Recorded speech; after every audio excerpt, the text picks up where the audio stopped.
ఇటు నుంచి అటు వెళ్ళారు. అక్కడ మంచి పదవుల్లో కొనసాగారు. ఆ తర్వాత సరిగ్గా ఎన్నికలకు ముందు మళ్ళీ అటు నుంచి ఇటు వచ్చారు. దీంతో సీన్ రివర్స్ అయింది. మంత్రులుగా, ఎమ్మెల్యేలుగా ఉమ్మడి ఆదిలాబాద్ జిల్లా రాజకీయాలు శాసించిన నేతల రాజకీయ భవిష్యత్ ఇప్పుడు అయోమయంలో పడింది. కారు దిగి చెయ్యి పట్టుకునే నేతలకు చెయ్యందించే వాళ్ళు లేకుండా పోతున్నారా? సొంత పార్టీ నేతలే కాదు, జనాలు కూడా పట్టించుకోవడం లేదా?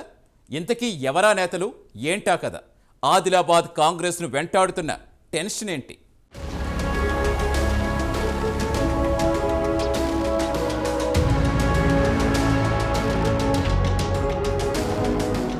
ఆదిలాబాద్ జిల్లాలో కాంగ్రెస్ పార్టీ పరిస్థితి అగమ్య గోచరంగా తయారయ్యింది. ఒకప్పుడు కార్లో దర్జాగా కూర్చొని జిల్లాతో పాటు రాష్ట్రాన్ని ఏలిన మంత్రులు ఇప్పుడు కార్ దిగిన తర్వాత వారి పరిస్థితి దయనీయంగా మారింది. కార్ దిగి చేపట్టుకున్న నేతలకు ఇప్పుడు చేయి అందించేవారే కరువయ్యారు. దీంతో వారి పరిస్థితి ఇప్పుడు రెంటికి చెడ్డ రేవడిలా తయారయ్యింది.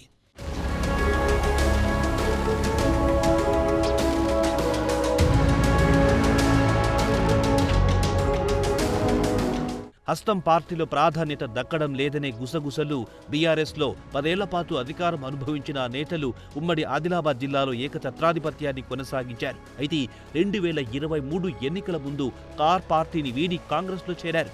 గులాబీ పార్టీ నుంచి హస్తం పార్టీలోకి చేరిన తర్వాత వారికి ఎలాంటి ప్రాధాన్యత దక్కడం లేదనే గుసగుసలు వినిపిస్తున్నాయి.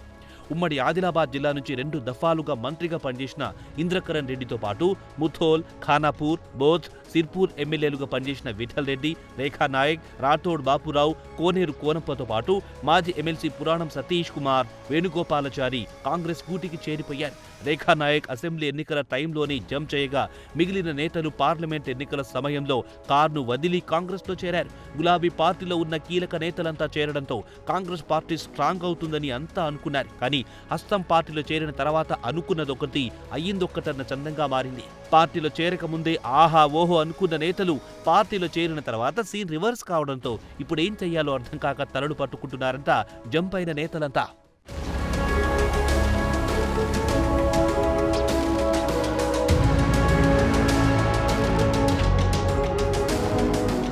ఉమ్మడి ఆదిలాబాద్ జిల్లా ఇన్ఛార్జ్ మంత్రి సీతక్కతో పాటు ఇతర మంత్రులు జిల్లాలో పర్యటించిన సమయంలో ఈ నేతలెవ్వరూ కనిపించలేదు. జిల్లాలో గతంలో భారీ వర్షాలు, వరదలు సంభవించిన ఏ ఒక్కరిని పలకరించకుండా వీళ్లంతా ఇళ్లకే పరిమితమయ్యారు. పార్టీ కార్యక్రమాల్లో పాల్గొన్న సందర్భమూ లేదు. అయితే పార్టీలో తమకు కనీస గౌరవం దక్కడం లేదని ఆ నేతలంతా మనోవేదన గురవుతున్నారంట.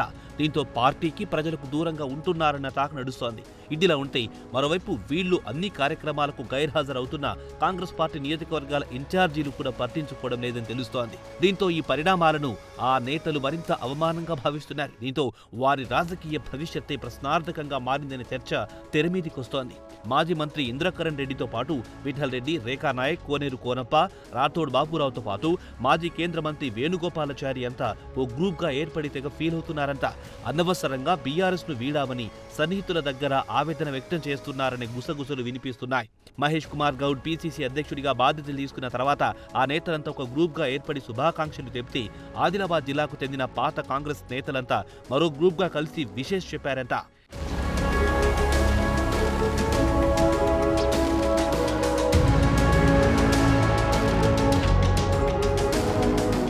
ఇక ఆదిలాబాద్లో కొత్త పాత నేతల మధ్య విభేదాలు స్పష్టంగా కనిపిస్తున్నాయన్న టాక్ వినిపిస్తోంది. స్థానిక సంస్థల ఎన్నికల నాటికి పార్టీని మరింత బలోపేతం చేయాలని నేతలకు అధిష్టానం దిశానిర్దేశం చేస్తున్న పాత కొత్త నేతల మధ్య సమన్వయ లోపం నేతలను టెన్షన్ పెడుతోంది. జిల్లాలో పరిణామాలు త్వరలో గ్రూప్ రాజకీయాలకు తెరతీసే పరిస్థితులు కనిపిస్తున్నాయని చర్చ నడుస్తోంది.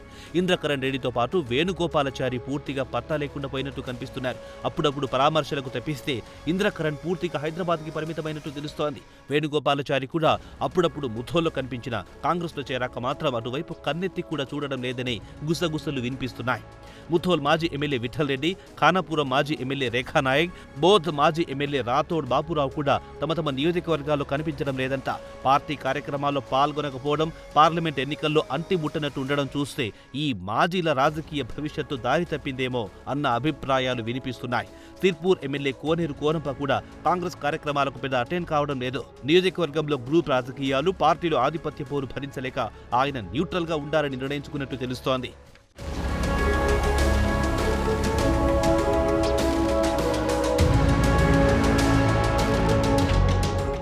ఓవరాల్గా ఉమ్మడి ఆదిలాబాద్ జిల్లాలో కాంగ్రెస్లో చేరిన బీఆర్ఎస్ నేతల పరిస్థితి కక్కలేక మింగలేక అన్నట్టుగా పరిస్థితి తయారయ్యింది. కొందరు పైకి కలివిడిగా కనిపించినా విడివిడిగా ఎవరి పని వాళ్ళు చేసుకుంటూ వెళ్తున్నారంట.